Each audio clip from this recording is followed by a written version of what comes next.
Ooh. Ooh. Ooh, that's hot. Hot just like the Miami Heat were in the second half. Woo! Woo! 45-point fourth quarter against the Pacers. We won the second half 78-59 against the Pacers. Oh my goodness. Dare I say the best win of the season? What a great win within the context of everything. Having lost our last 3 games, 2 of which being really, really tough losses. We're finally at home after a whole bunch of road games, and we finally get a really good, exciting win against a really, really solid team that has a lot of hype around them, against a team that probably a lot of the experts would not have predicted us to win because we're not known as a high-scoring team and all that stuff. The resilience that this team showed in this game, you have no Tyler, Bam ends up getting hurt, Kyle gets into foul trouble, Haywood gets into foul trouble, you're trailing all game, you're staying within striking distance, and then in that third and fourth quarter, you just go for it and you take control of the game, and it is beautiful to see.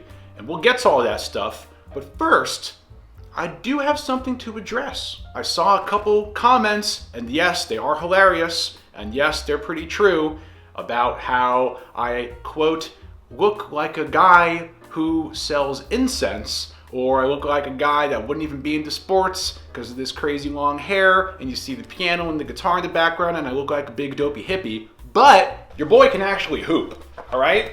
Your boy can hoop, and these things will be addressed later in the video. But right now, we have a Heat and Pacers game to talk about. Okay, so let's get to business. First quarter was started off pretty disastrous, let's be honest.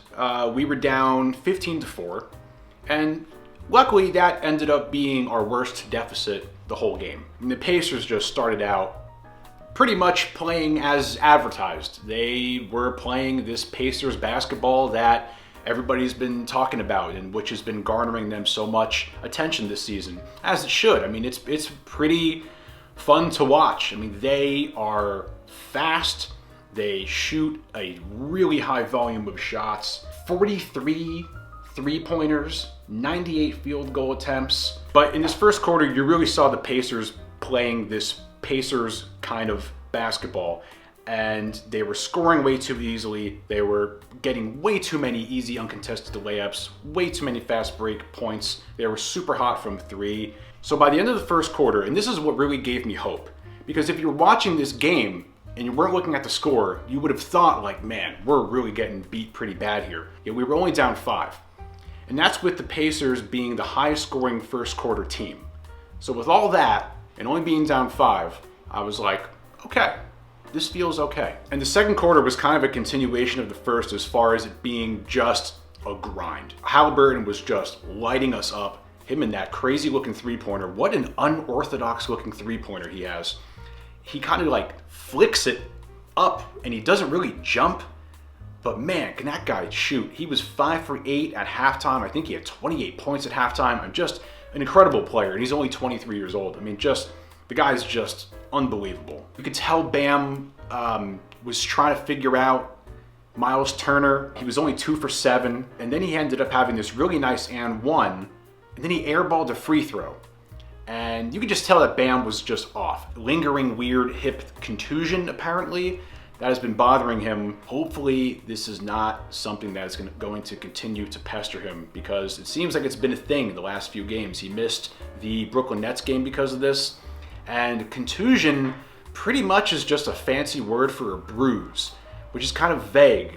You know, is it a bone bruise in his hip? Is it a tissue bruise in his hip? I'm not really sure. It's probably the kind of thing where you just need to rest it. So I wouldn't be surprised if Bam doesn't play the next game and maybe even misses a game or 2 in this Charlotte Hornets series we have coming up. I posted that picture of what Bam had done in those last 10 games. So if anybody deserves a little bit of a break and to rest up and fix himself, it's Bam. In that second quarter, it was Caleb. Caleb had 8 points in 9 minutes. Kyle was great throughout, and Josh Richardson, man. I mean, Josh Richardson has been so consistent lately. 19 points, 4 rebounds, 3 assists. We'll get to Kyle. Kyle was one of the unsung heroes of this game. I think the unsung heroes of this game were Kevin Love and Kyle Lowry. And by the end of the second quarter, I sort of had the same thoughts that I did in the first quarter, and it wasn't pretty, and Tyrese Halliburton was killing us. He had 28 points. Pacers are going off. They're playing Pacers basketball, and we're kind of just grinding our way, grinding along. And despite all that, we're only down 9. So if I knew at halftime, if we made the right adjustments, that we could really try and do some damage against this team. Third quarter comes around, you get the news that Bam isn't coming back, and that didn't feel good. And then, who lights the spark? Kyle Lowry. The guy scores 8 straight points at the top of the third quarter. And then we end up going on a 10-2 run. I wrote down my notes right when Kyle scored his 8th point in 2 minutes. And right around that time, Jimmy had his 3rd turnover, which is very not like Jimmy. And I wrote down in my notes, Jimmy needs to step up. And right when that happened, man, Jimmy just went nuts and ended up with a 16-point third quarter. I think he ended up being 8 for 10 from the free throw line that quarter. I think he was 18 for 20 from the free throw line overall that game. He gets 2 back-to-back and ones. There ended up being like 4 back-to-back and ones. Like Jimmy got an and one, Halliburton got an and one, Jimmy got another and one, and then Obi Toppin got an and one. And they were all back-to-back to back-to-back. That was pretty crazy. And we brought it down to 2. Then the Pacers bring it up to 10. And this was right around the time where Jimmy Butler said, no, we're going to start playing Miami Heat basketball. And he slowed everything down. He said, I'm getting to the free throw line. And Kevin Love and Jaime Jaquez and Jimmy Butler really were the ones that set the tone in that third quarter. Kevin Love was doing a great job of getting Jimmy Butler the ball in that kind of high post mid-range area, and Jimmy Butler was just hunting guys. And he is so clever with his body and knows how to use his body so well that he can just get to the foul line pretty much whenever he wants. And Jaime was, I mean, he was huge in the fourth quarter, but he was really huge in the third quarter as well. So by the end of the third quarter, we were only down 3. And then you knew this was going to be a really, really good basketball game at that point. So the fourth quarter comes around, and this is when all the fun begins. This is when we start having fun. By the way, the Heat bench at the top of the fourth quarter were up 41-19 in this game. And once again, man, Jaime ended up with 24 points. Josh ended up with 19 points. Caleb with 14 points. I mean, that's really, really good stuff. So Duncan hits a 3, brings us down to 1. Jay Rich to a Jaquez bucket, we get our first lead. We didn't have our first lead until 104-103 in the fourth quarter. Jaquez ended up with a 14-point fourth quarter. So you have Jimmy Butler with a 16-point third quarter, Jaime with a 14-point fourth quarter. I heard this was the 7th game so far this season. He played every minute of the fourth quarter, and his second fourth quarter with more than 10 points. This dude is one of the best rookies in the league. One of the best. I know Chet Wemby, I get it. This kid's one of the best rookies in the league. I don't care, sue me. It just blows my mind how he plays, his style of play, like how physical he is, how composed he is. I say this every video, and it's true, and every game just reaffirms it. Jaime's out here just bodying dudes. He's hunting guys down, taking guys to the basket, and just bodying guys like he's a 30-year-old vet. It's crazy. It's crazy to see. It's unbelievable. So Jaime had 10 points in 4 minutes this quarter. One thing I did notice, we were very lucky that Buddy Hield was ice cold this game. I think he ended up being 2 for 11 from 3. Don't be surprised if Buddy Hield has a good game the next time we play on Saturday, because you know he's going to be out for vengeance. We got 6:50 left in the fourth quarter. Jay Rich gets a fast break. We're up 9. I have in capital letters here, must close. And then it happens. The run. What ends up being a 17-2 run. I'll put that whole sequence in there. You had a really nice Jimmy Butler layup to a Duncan 3 to the Jaime lob from Jay Rich lob to Jaime for that huge dunk, man. Exciting stuff. So fun. So at one point in this quarter, we're up 26-9.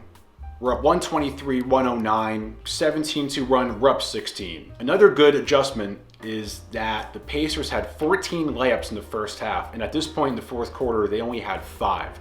So that was a really good adjustment on the defensive end. The other big change was that the Pacers had 73 points in the first half and only 59 in the second half. Also, their shooting went really ice cold. I think I said earlier, their three-pointers, they were 4 for 27 in the second half. Once we were up 16, you knew, come on, I mean, we know the Miami Heat. You know it's gonna get a little bit dicey, and it did. 16-point lead went down to 7. Bruce Brown and 1 went down to 6, and it was okay. We ended up absorbing that. We shot 15 for 18 in the fourth quarter. Is that true? That's crazy. We had a Halliburton and 1, down to 6 again with 52 seconds left. Had a couple, dopey fouls and all that stuff, but it didn't matter. We ended up winning by 10, and we got 3 Pacers to foul out of the game. So Jimmy ended up with 36 points, 11 rebounds, 9 for 19 from the field, 18 for 20 from the free throw line. Crazy. Duncan was great, 16 points. Kyle, one of the unsung heroes of this game, only played 25 minutes but had 15 points. 6 for 10 from the field, 3 for 6 from 3. Jaime Jaquez continues to be ridiculous. 24 points, his best game, a 14-point fourth quarter. And once again, efficient, 8 for 13 from the field, 7 for 7 from the line. Jay Rich continues to be great. He had 19 points. Caleb was nice. He had 14 points. And the other unsung hero of this game, Kevin Love. Kevin Love down the stretch, he makes such good decisions that don't necessarily translate in the stat line. So great game, great win. Dare I say the best win of the season. One of the most entertaining games too. Like I said before, the context of this win is great because we've been on the road, we're dealing with injuries, we had 3 losses in a row, 2 of those losses being really tough losses of games that we could have won. And a win like this at home, it's such a boost to your confidence. And I really like these like back-to-back games that we get. We had it with the Bulls, and now the Pacers. We have it with the Hornets coming up. It's really fun. They're like little mini Subway Series kind of things. I don't know. I feel like the Heat this should be another really good game coming up because now the Heat, they get this team now. They had that first half where we really let them play their Pacers basketball, and then we made the adjustments in the second half. And now that we're used to it and we made those adjustments, hopefully we can take that second half and continue that into this next game and maybe get another W. Now, there's something I have to address because I'm going through my comments here now that I have an amazing 80-something subscribers, and some of these comments, although true and hilarious, they're saying that I don't even look like someone that would be into sports, saying that I look like a guy who sells incense for a living, which is true and hilarious. But I'm seeing these comments and I'm like, man, I gotta show these dudes that I can actually hoop a little bit. Because let's remember, as Heat fans, we should know that basketball players come in all sorts of shape and sizes. Some look like accountants. Some look like they're in an emo band. Some look like pirates. And some look like they could be diesel mechanics. But your boy can actually hoop a little bit. So I'm gonna throw in a little bit of highlights here. And if anybody's in LA and everybody wants to see me on the court, I play at Plumber Park in West Hollywood. Come hit me up and let's play some basketball, all right? Anyway, go Heat, great game. Pacers again Saturday, should be a lot of fun, all right? Later.